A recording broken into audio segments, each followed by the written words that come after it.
मर्द बढ़ेगा, मार काट बढ़ेगा, इतना एक्सीडेंट बढ़ेगा कि डॉक्टर टाँका लगाते लगाते पट्टी बांधते बांधते थक जाएंगे और वो दवा खाना छोड़ छोड़ करके भाग जाएंगे। मिलेगा नहीं, हवा नहीं मिलेगी डॉक्टरों की, कहाँ चला गया, खोजने पर नहीं मिलेंगे। जैसे चोर को टार्च लेकर खोजते हैं ऐसे लोग डॉक्टरों को खोजेंगे। आओ ऐसी आफत आएगी, ये बात समझ लो। आप ये समझो कि प्रकृति कुदरत समझ लो बिल्कुल नाराज खड़ी। ये जल पृथ्वी अग्नि वायु आकाश ये देवता सब नाराज। अभी जल देवता देखो कहे रहा किसके ऊपर, तमिलनाडु के लोगों के ऊपर पानी ही पानी भर गया, सारी व्यवस्था अस्त व्यस्त हो गई, ठप हो गया। इतना पानी कमर तक शहर में भरा और समझो कि 3-3 मंजिला पर लोग रह रहे हैं ऊपर। आप समझो कि एक आदमी ने बताया कि 3 मंजिल के फ्लैट पर 3 मंजिल के फ्लैट पर रहते हैं बड़े आदमी होते हैं, 18 लाख पाने वाला, और वो कह रहा है कि एक पैकेट रोटी के लिए और एक गिलास के लिए तरस रहा हूँ। यह हालत है। तो ये समझ लो कि ये तो अभी शुरुआत है, अभी तो बहुत बार है, अभी तो बहुत पानी गिरेगा। जल देवता अपना करिश्मा दिखाएंगे, एक एक साथ 2-2 देवता करिश्मा दिखाएंगे। कैसे? जैसे कहीं आग लग गई, अब चलने के लिए चलाने के लिए यानी समझ लो अग्नि देवता आग लगा दी और पवन देवता ने आवा दे दिया। अब वो जल्दी आग बुझेगी, वो तो बढ़ती चली जाएगी। एक तरफ से गांव के गांव जलेंगे, ऐसे फैक्ट्रियां दो करके जलेंगी और रोड पर ऐसे यानी गाड़ियां दौड़ते दौड़ते आग लगेगी, जल जाएगी। अब आप इस बात को समझो कि एक साथ 2 देवता, जैसे यानी आप समझ लो कि बरसात भी हो और हवा भी तेज चले, हवा का भी प्रकोप हो जाए, तो अब आप समझ लो कि फिर तो आफत आ गई और पेड़ पौधे घर उजड़ेंगे, अब आदमी कहाँ रहेगा। तो इस तरह से आफत आई। देखो ये धरती माता है, धरती माता के ऊपर अत्याचार बहुत हो रहा है, पाप बहुत हो रहा है, खून बहुत बह रहा है, इनका आंचल गंदा हो रहा है। समुद्र देवता कह रहे हैं हम उसकी सफाई करें। अब तूफान अगर उन्होंने भेज दिया तो उसके साथ तो आदमियों की भी सफाई हो जाएगी। ये धरती पाप से हिलेगी, ऐसे भूकंप आएगा। ऐसे ये जो आपके नेपाल में और पाकिस्तान में ये भूकंप आया जिसमें लोग मरे, जन धन की हानि हुई, ये कुछ नहीं है। अभी तो देखना वैसे ऐसे हिले, इंडिया में ही, हिंदुस्तान में भी हिलेगा, विदेशों की भी जमीन हिलेगी, दूसरे देशों की। आप देखो अमेरिका में मैंने देखा 103 मंजिल का मकान, अब उस मकान का क्या हाल होगा। दुबई में देखा, दिखाया लोगों ने कि ये देखिए 148 मंजिल बताया किया है, ये कहा दुनिया का सबसे ऊंचा मकान है, ये खलीफा बुर्ज उसका नाम है। तो अब आप समझो कि उन मकानों का क्या हाल होगा। आपके बम्बई में 80-80 मंजिल, 90-90 मंजिल के मकान, लोग कहते हैं 80वें मंजिल के फ्लैट पर रहता हूँ, आसमान में रहते हैं, लेकिन अब वो आसमान से नीचे धरती पर पहुँच पाएंगे? अरे ताश के पत्ते की तरह से सब ये मकान बिखरेंगे। ये खराब समय आए। अभी तो विदेशों में आफत आएगी, उधर जहाँ मांसाहारी शराबी कबाबी जहाँ जाता है उनके ऊपर आफत आएगी। उसके बाद में कहा गया गेहूँ के रात घुन भी पिस जाते हैं। अरे भाई आप अच्छे हो, शाकाहारी हो, आपके राजस्थान में मांसाहार कम है, ये मैंने देखा। और यहाँ के लोग जहाँ भी हैं राजस्थान में ज़्यादातर शाकाहारी। अब वो लड़के नए फैशन में आ, उनकी बात तो छोड़ो, लेकिन यह है कि शाकाहारी। अब आप जो समझो कि कहीं आग लगेगी कहीं, तो आग में कोई जलेगा, लेकिन जो नज़दीक रहेगा और लपट उसको भी तो लगेगी, उसका भी तो रोया झुलसेगा, खाल झुलसेगी, तो असर होता है। कहते हैं ना गेहूं के साथ घुन भी पिस जाते हैं। इसलिए लोगों को शाकाहारी सदाचारी बनाना बहुत जरूरी है, और ये अभी शुरुआत होने ही वाली है।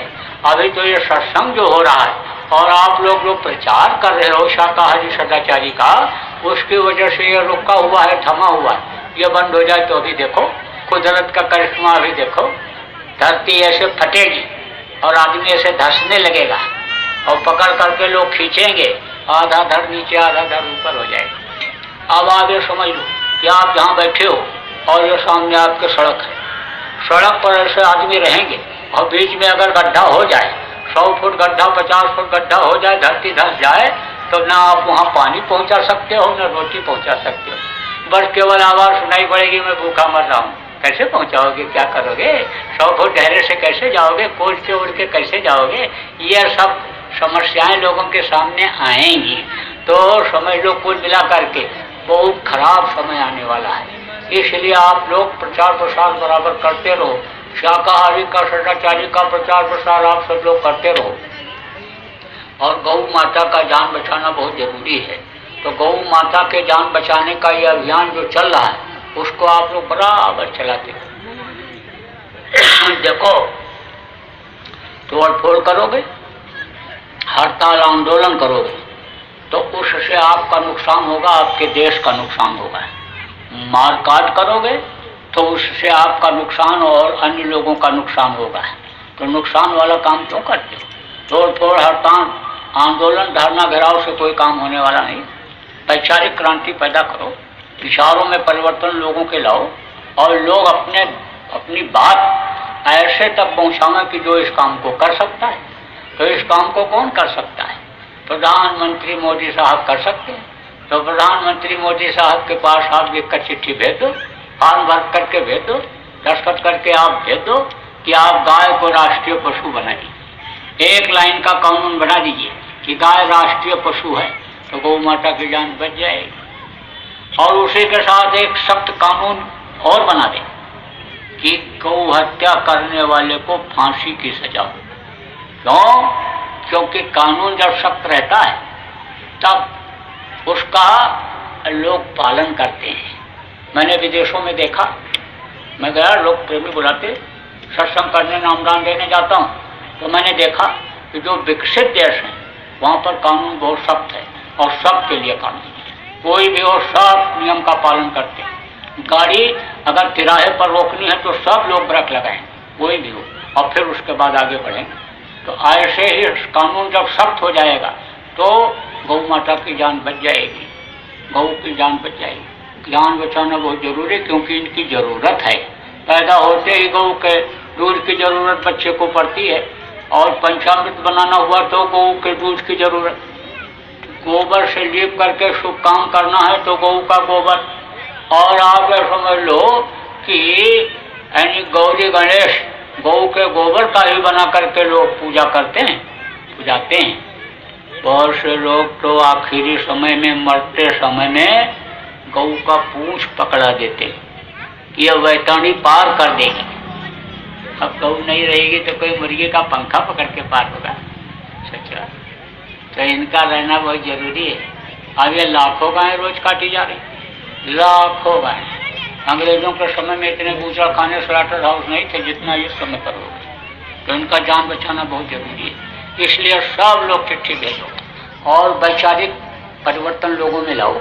आप एक एक आदमी 10-10 आदमी को रोज बताओ कि भाई गौ माता की जान बच जाए तो बहुत अच्छा है। और बाबा जय गुरुदेव के भक्तों का यह अभियान चल रहा है, हमारा यह अभियान चल रहा है कि गाय को राष्ट्रीय पशु घोषित कर दिया जाए। तो आपके क्या राय है? आप अपना विचार बताओ। वो भी अगर ये कहे बहुत अच्छा है तो कह दो आप भी उस मालिक से प्रार्थना करो, हम तो कर ही रहे हैं कि गौ माता की जान बच जाए, तो मालिक सुनवाई कर लेगा। अब इन्होंने अगर कर दिया तब तो इनका नाम हो जाएगा, और नहीं तो मैंने तो ये संकल्प बना लिया कि देश में गौ हत्या बंद करके ही दम लूंगा। मेरे पास फार्मूला है, उपाय। और वो उपाय जब लागू करूंगा तब देश में गौ हत्या ही नहीं है, किसी भी पशु पक्षी की हत्या नहीं होगी। कश्मीर से कन्याकुमारी तक कोई भी मांस की, शराब की, अंडे की दुकान नहीं होगी। कोई भी चोरी व्यभिचार करने वाला नहीं मिलेगा। रात को 12 बजे देश के किसी भी सड़क पर कोई नौजवान सुंदर औरत गहने पहन करके, आभूषण पहन करके घूमेगी, किसी की भी नीयत खराब नहीं होगी। भावना की ही तो बात होती है। जवान भाई और जवान बहन एक ही चारपाई पर सोए हुए रहते, उनकी भावना अलग रहती है, और पति पत्नी की भावना अलग रहती है। तो भावना जब बदल जाएगी जब दूसरे के धन को लोग जहर से जहर मानने लगेंगे, दूसरे की माँ बहन को अपनी माँ और बहन की तरह से मानने लगेंगे, तब उस वक्त पर नीयत साफ हो जाएगी। नीयत साफ हो जाएगी तो समय पर जाड़ा, समय पर गर्मी और समय पर बरसात होगी। जो पेड़ नहीं फलते फलने लगेंगे, जो दूध देने वाले पशु दूध नहीं देते दूध देने लगेंगे। आप उस बात को समझ लो, उस वक्त पर देश में सतयुग होगा। भारत का बनाया हुआ संविधान पूरे विश्व में लागू होगा। भारत में न्याय लेने के लिए लोग आएंगे, विज्ञान सीखने के लिए, आध्यात्म सीखने के लिए लोग आएंगे। भारत विश्व का गुरु होगा। जय गुरुदेव। अच्छा समय आएगा, लेकिन उस समय के आने में अभी थोड़ा देर है। तो ये बीच का समय ये कैसा है ये भी बता दें। इसमें अपहरण, बलात्कार, चोरी, मारकाट ये अभी बहुत बढ़ेगा।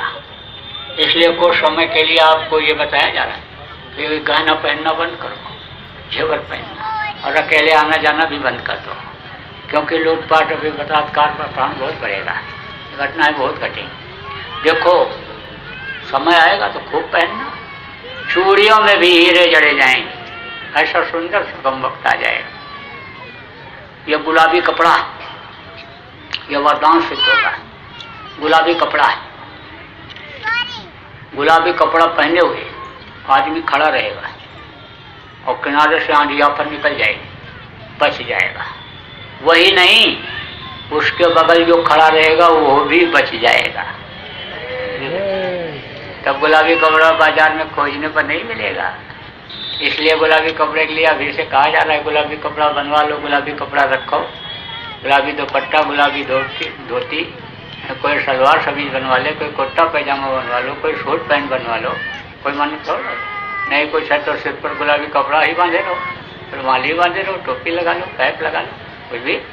तो अब आप इस बात को समझो कि गुलाबी कपड़े का युग आएगा और उसका महत्व बढ़ेगा और गुलाबी कपड़ा चमत्कार दिखाएगा। और ये जय गुरुदेव नाम ये किसी आदमी इंसान का नाम नहीं है, ये भगवान परमात्मा का नाम है और परमात्मा की पूरी शक्ति इस जय गुरुदेव नाम में भरी हुई। पहले जब गुरु महाराज मौजूद थे तो जय गुरुदेव नाम लोग बोलते थे और मुसीबत में, तकलीफ में यानी राहत मिलती थी। आखिरी वक्त पर जब मौत की पीड़ा होती है, जय गुरुदेव नाम कान में बोले तो पीड़ा खत्म हो गई। यमराज के दूत हट गए और गुरु महाराज को लोगों ने देखा कि आ गए। अब गुरु महाराज तो चले गए, लेकिन जय गुरुदेव नाम में अब भी ताकत है, अब भी शक्ति है। आप जय गुरुदेव नाम मुसीबत के समय, तकलीफ में कभी भी शाकाहारी सदाचारी रह करके बोलोगे तो आज भी आपकी मदद होगी। कोई भी बोलेगा जय गुरुदेव नाम शाकाहारी सदाचारी रह करके तकलीफ में, मुसीबत में, आंधी तूफान में, बीमारी में, तो उस समय उसकी मदद होगी। जय गुरुदेव नाम भगवान परमात्मा का नाम है, इसलिए ये जय गुरुदेव नाम सब लोग बराबर याद रखना और जय गुरुदेव नाम का प्रचार करना। और अपने अपने दरवाजों पर जय गुरुदेव नाम लिख दोगे गेरू से या लाल रंग से, आने वाले खराब समय में मकान की भी बचत होगी। तड़क चालक का काम करे।